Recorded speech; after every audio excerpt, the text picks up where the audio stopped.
नमस्कार दोस्तों, आप सभी का study quiz with Nirmala YouTube channel पर स्वागत है। आज हम देखेंगे इस वीडियो में 20 क्वेश्चन शिक्षण विधियों से संबंधित है। ये हिंदी और संस्कृत दोनों के लिए उपयोगी है। रीड में लैंग्वेज 1 और 2 दोनों के लिए काम आने वाली है। और हाँ दोस्तों, आज मैंने सुबह ही बीमा और बैंकिंग से संबंधित 30 प्रश्नों की एक वीडियो अपलोड की है जो कि बहुत ही हेल्पफुल है। उसे देखिए, आपको बहुत अच्छी लगेगी और उसमें जो क्वेश्चन ऐड किए गए हैं वो बहुत ही इम्पोर्टेंट है।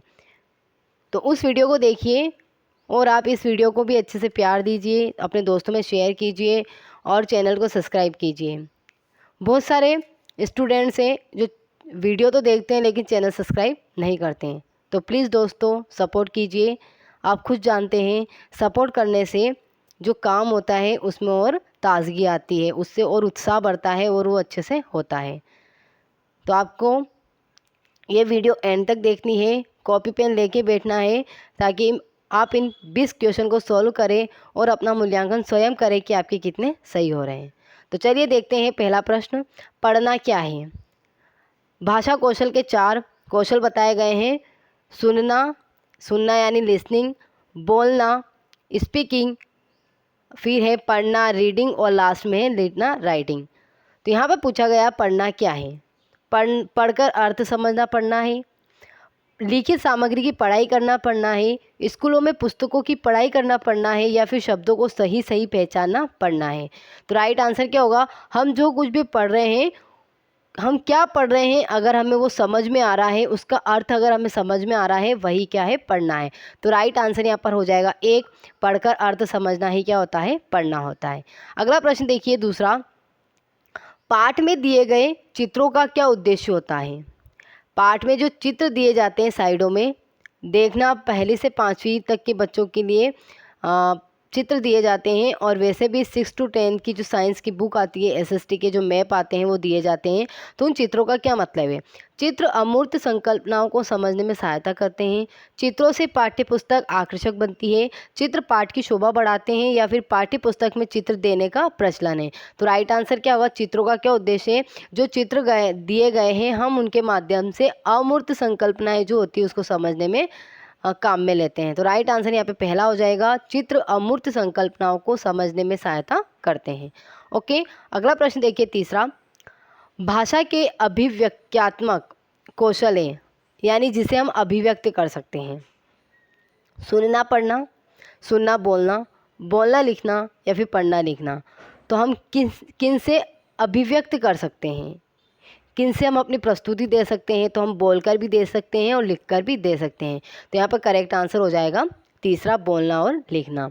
एक होता है अभिव्यक्त, यानी अभिव्यक्ति जो हम प्रस्तुति करते हैं, अभिव्यक्ति में 2 कौशल आते हैं, बोलना और पढ़ना। एक होता है अधिग्रहण, जिसमें हम अर्थ ग्रहण भी कह सकते हैं, जिसमें हम ग्रहण करते हैं, किससे, सुन करके और पढ़ करके। अधिग्रहण अर्थ ग्रहण में 2 आएंगे और अभिव्यक्ति में भी 2 आएंगे। तो यहाँ पर राइट आंसर कौन सा हो जाएगा, यहाँ पर राइट आंसर हो जाएगा तीसरा। अगला प्रश्न है चौथा, प्राथमिक स्तर पर कौन सा भाषा शिक्षण का उद्देश्य नहीं है। एक आप ये चीज़ ध्यान रखना, बहुत सारे स्टूडेंट ये जो नहीं शब्द होता है इसको स्किप कर जाते हैं और बहुत से क्वेश्चन गलत कर देते हैं। तो आप जो भी एग्ज़ाम दें उसमें ये नहीं शब्द यानी कि जो क्वेश्चन होता है उसको 2-2 3-3 बार पढ़े, ताकि आपको पता चले कि क्वेश्चन में आखिर पूछा क्या गया है। ओके, तो चौथा प्रश्न है, इसका पहला ऑप्शन देखिए, विभिन्न संदर्भों में भाषा का प्रभावी प्रयोग करना। दूसरा है स्पष्टता एवं आत्मविश्वास के साथ अपनी बात कहना, वर्णमाला को क्रम से कंठस्थ करना, या फिर ध्वनि संकेत चिन्हों का संबंध बनाना। तो राइट आंसर क्या हो जाएगा यहाँ पर, प्राथमिक स्तर पर कौन सा भाषा शिक्षण का उद्देश्य नहीं है पूछा गया है। तो राइट आंसर हो जाएगा यहाँ पर कि जो वर्णमाला का क्रम रहता है उसको कंठस्थ करना, ये उद्देश्य नहीं होता है, बाकी तीनों उद्देश्य होते हैं। तो चौथे का आंसर हो जाएगा तीसरा। अगला प्रश्न देखिए पांचवा, उपचारात्मक शिक्षण की सफलता निर्भर करती है किस पर, उपचारात्मक शिक्षण की सामग्री पर, भाषिक नियमों के ज्ञान पर, समय व अवधि पर, या समस्याओं के कारणों की सही पहचान पर। तो राइट आंसर होगा उपचारात्मक शिक्षण की सफलता निर्भर करती है कि समस्याओं के कारणों की सही पहचान पर। चौथा यहाँ पर सही हो जाएगा। अगला प्रश्न है छठा प्रश्न देखिए क्या है, थोड़ा इसके जो ऑप्शन है वो थोड़े बड़े हैं। छठा प्रश्न है, भाषा कौशलों के संदर्भ में कौन सा कथन उचित है? उचित यानी कि सही है। इनमें से कौन सा कथन सही है? भाषा कौशलों के विकास में अभ्यास की अपेक्षा भाषिक नियमों का ज्ञान जरूरी है। विद्यालय में केवल पढ़ना लिखना कौशलों पर बल दिया जाता है। बच्चे केवल सुनना बोलना पढ़ना लिखना कौशल क्रम से ही सीखते हैं। भाषा के चारों कौशल परस्पर अंतर संबंधित हैं। यहाँ पर जो पहला और जो दूसरा है ये तो बिल्कुल ही गलत है। बाकी जो तीसरा ऑप्शन है वो भी कहीं ना कहीं सही है। सुनना बोलना पढ़ना लिखना कौशल क्रम से, यहाँ पे क्रम जरूरी नहीं है।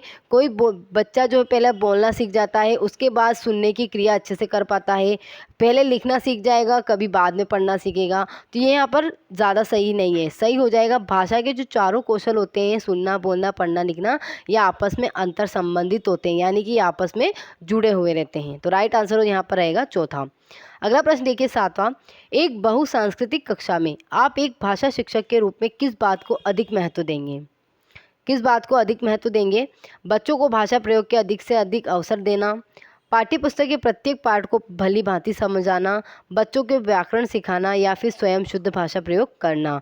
तो सातवें का जो राइट आंसर हो जाएगा वो हो जाएगा पहला, कि बच्चों को भाषा प्रयोग के अधिक से अधिक अवसर प्रदान करना। ओके, अगला प्रश्न देखिए आठवां, हिंदी की कक्षा में प्राय हिंदीतर भाषी बच्चे हिंदी सीखने में अनेक कठिनाइयों का सामना करते हैं, क्योंकि हिंदी की कक्षा में प्राय हिंदीतर जो भाषी बच्चे होते हैं हिंदी सीखने में अनेक कठिनाइयों का सामना करते हैं। ऐसा क्यों? प्राय हिंदी और उनकी मातृभाषा की संरचना में अंतर होता है, वे मन लगाकर हिंदी नहीं सीखते, हिंदी सीखने के प्रति उनमें अरुचि होती है, या फिर हिंदी बहुत कठिन भाषा है।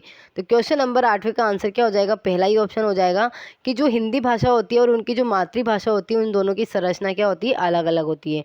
जैसे आप खुद एग्जांपल ले लीजिए, हम हिंदी माध्यम से हैं, हमारा हिंदी मीडियम है, और अगर हम इंग्लिश सीखना चाहेंगे तो इंग्लिश की संरचना पूरी बनावट पूरी अलग है, तो हमें कठिनाई होगी सीखने में। तो यहाँ पर राइट आंसर पहला हो जाएगा कि हम हिंदी कि प्राय हिंदी और उनकी मातृभाषा की जो संरचना होती है वो क्या होती है? अलग अलग होती है।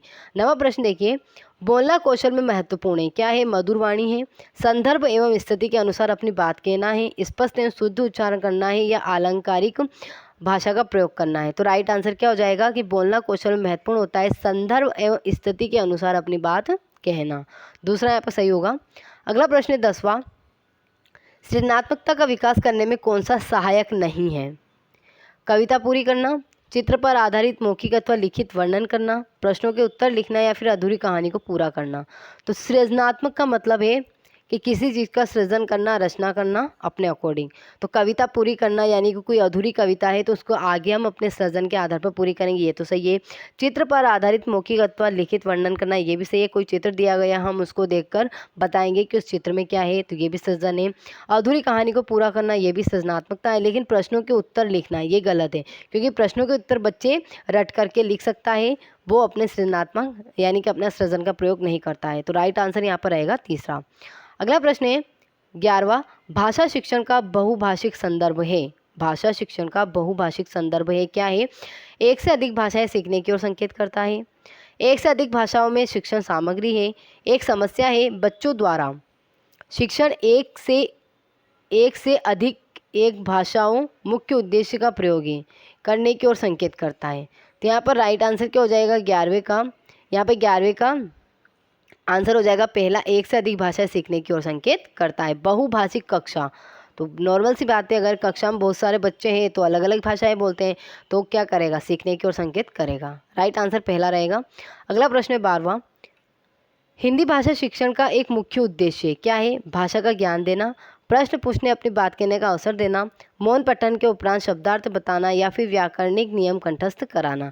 तो राइट आंसर क्या हो जाएगा? 12वें का राइट आंसर होगा पहला, कि भाषा का ज्ञान देना हिंदी भाषा शिक्षण का मुख्य उद्देश्य होता है। पहला यहाँ पर सही होगा। अगला प्रश्न है 13वां, जब भाषा सीखने की प्रक्रिया बच्चे के दैनिक जीवन की ज़रूरतों से जुड़ी हो तो जब भाषा सीखने की प्रक्रिया बच्चे के दैनिक जीवन की जरूरत से जुड़ी हो तो भाषा सीखना सार्थक होता है, भाषा सीखना निरर्थक होता है, भाषा सीखना कठिन हो जाता है, या फिर बच्चों को विशुद्ध मनोरंजन की प्राप्ति होती है। तो राइट आंसर क्या रहेगा? 13वें का राइट आंसर हो जाएगा कि भाषा सीखना एक सार्थक होता है। पहला यहाँ पर करेक्ट आंसर होगा। अगला प्रश्न है 14, बच्चे विद्यालय में आने से पहले भाषा नहीं जानते हैं, अपनी भाषा का व्याकरण जानते हैं, वर्णमाला जानते हैं या भाषा के सभी कौशलों में पारंगत होते हैं। तो राइट आंसर क्या रहेगा कि बच्चे जब विद्यालय में आते हैं तो वो भाषा नहीं जानते हैं, वो मातृभाषा जानते हैं। मातृभाषा यानी उनकी बोलचाल की भाषा जानते हैं, भाषा का उन्हें ज्ञान नहीं होता है कि किस तरीके से भाषा का प्रयोग करना है। तो राइट आंसर यहाँ पर पहला रहेगा। अगला प्रश्न है 15वां, पाठ्य पुस्तक में दिए गए अभ्यास कैसे हों? कैसे होने चाहिए? जिनके उत्तर निश्चित हो, जो अनुमान और कल्पना पर आधारित हो, जो बहुविकल्पी हो या फिर जो व्याकरण पर आधारित हो। तो पाठ्य पुस्तक में जो अभ्यास कार्य दिया जाता है उनके उत्तर निश्चित होने चाहिए। पहला आंसर यहाँ पे करेक्ट होगा। 16वां देखिए, प्राय बच्चे बच्चियाँ विद्यालय में स्वयं को अभिव्यक्त करने में संकोच करते हैं क्योंकि। अच्छा प्रश्न है। प्राय बच्चे बच्चियां विद्यालय में स्वयं को अभिव्यक्त करने में संकोच करते हैं, ऐसा क्यों? वे भाषा नहीं जानते हैं, उन्हें अभिव्यक्ति का ज्ञान नहीं है, वे जिस भाषा में सहज अभिव्यक्ति कर सकते हैं वह प्राय विद्यालयों में स्वीकृति नहीं होती है, या फिर शिक्षक शिक्षिका व बाकी साथी उसका मजाक उड़ाते हैं। तो 16वें का आंसर क्या हो जाएगा? 16वें का यहाँ पर तीसरा आंसर करेक्ट होगा कि वे जिस भाषा में सहज अभिव्यक्ति कर सकते हैं वह प्राय विद्यालयों में स्वीकृत नहीं है। सहज अभिव्यक्ति वो किस में कर सकते हैं? अपनी मातृभाषा में ही कर सकते हैं। और विद्यालय में मातृभाषा प्रारंभिक बच्चों के लिए सीखने का माध्यम होती है, लेकिन वो फिर आगे चलकर हिंदी, इंग्लिश और संस्कृत में कन्वर्ट होती है। तो राइट आंसर यहाँ पर रहेगा तीसरा। अगला प्रश्न है 17वां, भाषा शिक्षक के रूप में आप क्या करेंगे? पाठ्य पुस्तक पर बल देंगे, प्रश्नों के उत्तर पूछेंगे, ड्राइंग बनवाएंगे या फिर बच्चों को अपने अनुभव और विचार बताने के लिए उनमें उत्सुकता जगाएंगे। तो हम क्या करेंगे? हम भाषा के एक शिक्षक हैं तो हम बच्चों को अपने अनुभव और विचार बताने के लिए उनमें उत्सुकता जगाएंगे ताकि वो अच्छे से भाषा प्रयोग करना सीख जाएं। तो 17वें का आंसर क्या हो जाएगा? चौथा। 18वां प्रश्न देखिए, बच्चे अपनी बोलचाल की भाषा का अनुभव समाज परिवार से प्राप्त करते हैं, विद्यालय से प्राप्त करते हैं, थोड़ा बहुत से रखते हैं या फिर उपरोक्त में से कोई नहीं। तो राइट आंसर क्या होगा कि बच्चे अपनी बोलचाल की भाषा का अनुभव समाज और परिवार से प्राप्त करते हैं। पहला यहाँ पर सही हो जाएगा। अगला प्रश्न है 19वां, बच्चों के सीखने में सबसे महत्वपूर्ण है, क्या महत्वपूर्ण है? शिक्षक का सौम्य स्वभाव, शिक्षक की विद्वता, शिक्षक और बच्चों के बीच मित्रवत संबंध या फिर शिक्षक की संवेदनशीलता। सबसे ज़्यादा महत्वपूर्ण क्या है इन चारों में से? तो राइट आंसर होगा कि बच्चों के सीखने में शिक्षक और जो बच्चों का संबंध होता है वो मित्रवत होना चाहिए। तीसरा यहाँ पर करेक्ट होगा। और इस वीडियो का अंतिम प्रश्न है, हिंदी प्रयोग के विविध रूपों को जानने के लिए सर्वाधिक उपयोगी साधन हो सकता है। उपयोगी साधन हो सकता है हिंदी प्रयोग के विविध रूपों को जानने के लिए बाल साहित्य का विविध प्रयोग, शिक्षण की विधियों का संपूर्ण ज्ञान, सुंदर ढंग से छपी पुस्तकें या फिर उच्च स्तरीय लेखन सामग्री। तो राइट आंसर क्या होगा बच्चों के लिए? हिंदी प्रयोग के विविध रूपों को जानने के लिए सर्वाधिक उपयोगी रहेगा बच्चों के लिए कि बाल साहित्य का विविध प्रयोग किया जाए। पहला यहाँ पर करेक्ट हो जाएगा। ओके दोस्तों, ये 20 प्रश्न थे। आई होप आपको पसंद आए होंगे। आप क्वेश्चन का लेवल कैसा था ये कमेंट सेक्शन में बताइए, और आप साथ में ये भी बताइए आपके कितने सही होते हैं। वीडियो को एंड तक देखने के लिए आप सभी का धन्यवाद।